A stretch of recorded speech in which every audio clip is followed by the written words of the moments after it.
So hello students, good morning all of you. So today we are going to discuss the first chapter of biology, that is fundamental unit of life, that is cell.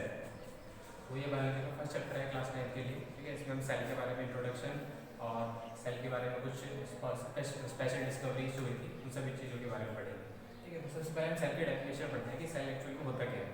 तो cell को दो word से define कर सकते हैं, it is the structural and functional unit of life. इसको structural and functional unit of life कहा जाता है, बट क्यों कहा जाता है उसका रीजन होता है। तो यहाँ से दो वर्ड होते हैं, structural word and functional word, इन दोनों की मीनिंग क्लियर होनी चाहिए, उससे सेल की डेफिनेशन जो होगी वो क्लियर हो जाएगी। तो स्ट्रक्चरल वर्ड से हमें सेंस क्या निकलता है, स्ट्रक्चर। तो कोई भी ऐसी ऑर्गेनिजम्स, मतलब जितने भी ऑर्गेनिजम्स हमारे आप में प्रेजेंट होते हैं, whether it is plant, animals और microorganisms, they are all made up of cell. तो जो ऑर्गेनिजम्स की बॉडी स्ट्रक्चर होती है उसको फॉर्मेशन में जो हेल्प करती है वो सेल करती है। जो individual micro organism for example bacteria, वो अपनी इंडिपेंडेंट एग्जिस्टेंस शो करता है, किसकी हेल्प से वो शो करता है, सेल की हेल्प से, क्योंकि उसमें एक सिंगल सेल प्रेजेंट होती है और वही सेल सारे फंक्शन परफॉर्म कर रही होती है, ठीक है। सेल का पहला मेजर फंक्शन होता है कि ऑर्गेनिजम्स की बॉडी स्ट्रक्चर की फॉर्मेशन में हेल्प करती है। और दूसरा इसको फंक्शनल यूनिट कहा जाता है। फंक्शनल यूनिट क्यों बोलते हैं, बिकॉज सेल जो होती है जितनी भी बेसिक फंक्शंस होते हैं हमारी बॉडी में उन सभी को परफॉर्म करने में हेल्प करती है। फॉर एग्जांपल फूड की डाइजेशन होती है, एनर्जी फॉर्मेशन होती है, वेस्ट प्रोडक्ट की फॉर्मेशन होती है, ठीक है, उन सभी को रिमूवल करने की प्रोसेस होती है। तो जितने भी फंक्शन हमारी बॉडीज में हो रहे हैं, मेटाबॉलिक एक्टिविटीज हो रही हैं, उन सबको कौन कैरी आउट करता है, सेल कंटिन्यू करता है, ठीक है। तो सेल जो होता है वो ऑर्गेनिजम्स को फंक्शन करने में हेल्प करता है। फंक्शन इन द सेंस कि अगर हम फूड खा रहे हैं तो उससे जो एनर्जी बन रही है और वेस्ट प्रोडक्ट रिमूव हो रहे हैं, तो वो सारे फंक्शन कौन फंक्शन परफॉर्म कर रहा है, वो सेल परफॉर्म कर रही है। इसलिए इसको क्या बोलते हैं, structural and functional unit of life, ठीक है। कि विदाउट सेल जो होता है किसी भी ऑर्गेनिज्म में कोई भी फंक्शन जो होता है परफॉर्म नहीं हो पाएगा, मतलब वो ऑर्गेनिज्म सर्वाइव नहीं कर पाएगा, ठीक है। तो ये तो डेफिनेशन होगी। अब उसके बाद सेल की डिस्कवरी की, सबसे पहले हिस्ट्री में अगर हम चलते हैं कि सबसे पहले सेल किसने डिस्कवर करी थी, ठीक है, कैसे डिस्कवर करी थी।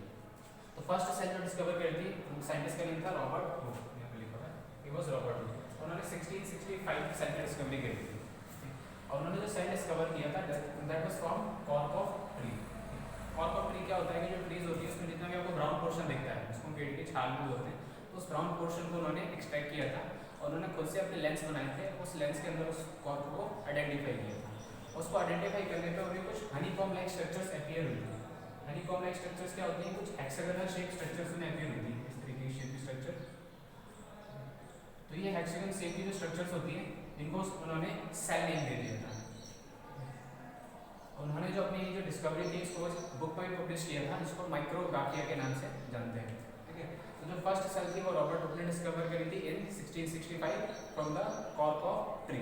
और जो कॉर्क ऑफ ट्री होती है उसमें जितनी भी सेल्स प्रेजेंट होती हैं दे वर ऑल डेड सेल्स। तो जो फर्स्ट सेल डिस्कवर हुई थी वो किस तरीके की सेल थी, इट वाज डेड सेल, ठीक है। तो ये पूछा जाता है कि सबसे पहले डेड सेल की डिस्कवरी हुई थी। अगर ये पूछा जाए कि फर्स्ट लिविंग सेल की डिस्कवरी किसने करी थी, तो फर्स्ट लिविंग सेल की डिस्कवरी में दूसरे साइंटिस्ट का नाम आता है, he was Anton van Leeuwenhoek, ठीक है। He was the scientist who discovered first living cell, ठीक है, इन 1674। उन्होंने 1674 में डिस्कवर करा था, कहां से किया था, फ्रॉम पॉन्ड वाटर। अब जो लीवनहॉक थे इन्होंने अपने खुद से कुछ एडवांस माइक्रोस्कोप बनाए थे, उन्होंने खुद से एडवांस लेंस बनाए थे और उन्हीं लेंस के फिर उन्होंने पॉन्ड वाटर के अंदर कई सारे माइक्रो ऑर्गेनिजम्स को ऑब्जर्व किया था। कि पॉन्ड वाटर को लिया और उसको अपने लेंस के इनसाइड में प्लेस किया, इनसाइड में, और उसके अंदर उन्होंने कुछ मूविंग स्ट्रक्चर्स दिखाई दी थी। वो मूविंग स्ट्रक्चर्स किसी थी, लिवर, बैक्टीरिया, प्रोटोजोआ और भी कई तरह के माइक्रो ऑर्गेनिजम्स थे जो पॉन्ड वाटर में उन्होंने ऑब्जर्व किए थे।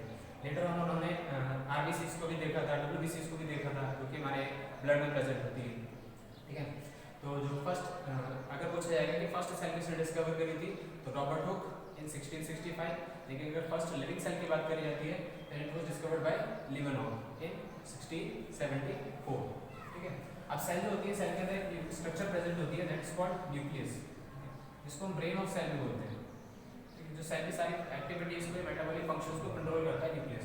इसकी डिस्कवरी जो हुई थी इन 1831 बाय रॉबर्ट ब्राउन, ठीक है। तो ये भी आपको नीम में रखना है। दूसरा आता है स्टैटिक फैक्ट है कि न्यूक्लियस की डिस्कवरी किसने करी थी, रॉबर्ट ब्राउन ने करी थी इन 1831, ठीक है। अब इसके बाद सेल की थ्योरी आती है कि सेल थ्योरी बताई गई थी, वो किसने बताई थी, उसको हम आगे भी पढ़ते हैं, ठीक है।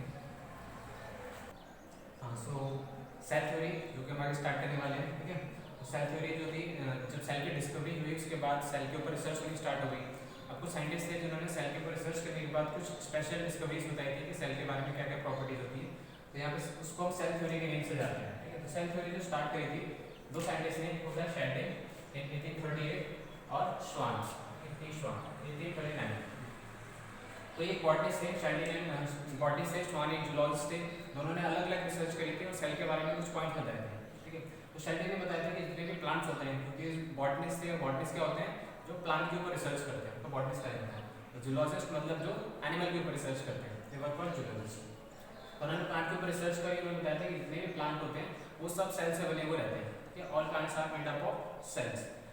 उसके बाद लेटर ऑन श्वान जो थे उन्होंने एनिमल के ऊपर रिसर्च करी, बिकॉज ही वाज जूलॉजिस्ट। तो उन्होंने एक पॉइंट ऐड किया कि एनिमल्स होते हैं वो भी सेल से बने होते हैं, all animals are made up of cells.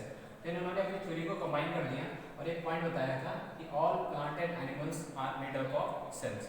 तो ये सेल थ्योरी का फर्स्ट पॉइंट है, जितने प्लांट होते हैं एनिमल्स होते हैं वो सब किससे बनते हैं, सेल से बनते हैं, ठीक है। इन्होंने अपना जो वर्क किया था वो सेपरेटली किया था, लेकिन इन दोनों के वर्क को कंबाइन करके एक सिंगल पॉइंट बना दिया गया कि जितने भी प्लांट और एनिमल्स होते हैं they are all made up of cells, ठीक है।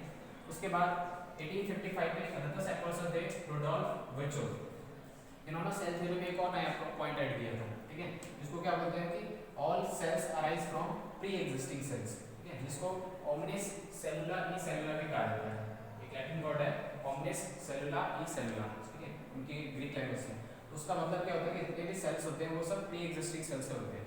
अब इस लाइन का मतलब क्या है, जैसे सबसे पहले सेल की फॉर्मेशन हुई, अब जो नए सेल्स बनेंगे वो इसी सेल्स के डिवीजन से बनेंगे। जब ये सेल डिवाइड करेगी तो उससे न्यू सेल्स की फॉर्मेशन होगी। अब जो नए सेल्स बनेंगे इनमें ग्रोथ होगी और ग्रोथ होने के बाद जब ये दोबारा से डिवाइड करेंगे देन फर्दर न्यू सेल्स की फॉर्मेशन करेंगे, ठीक है।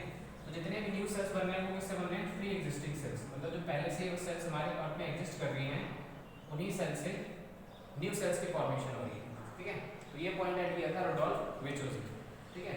इन दो पॉइंट से हमारी सेल थ्योरी की फॉर्मेशन हुई। तो सेल थ्योरी अगर पूछा जाएगा इसमें दोनों पॉइंट्स को एक्सप्लेन करना होता है कि फर्स्ट ऑफ ऑल जितने भी प्लांट्स एंड एनिमल्स हैं they are all made up of cells, and second one is ओमनिस सेलुला ई सेलुला। इस वर्ड का मतलब क्या होता है कि all cells arise from pre existing cells, मतलब जितने भी नए सेल्स बन रहे हैं वो सब प्री एग्जिस्टिंग सेल्स से बन रहे हैं जो पहले से हमारे अर्थ में प्रेजेंट है।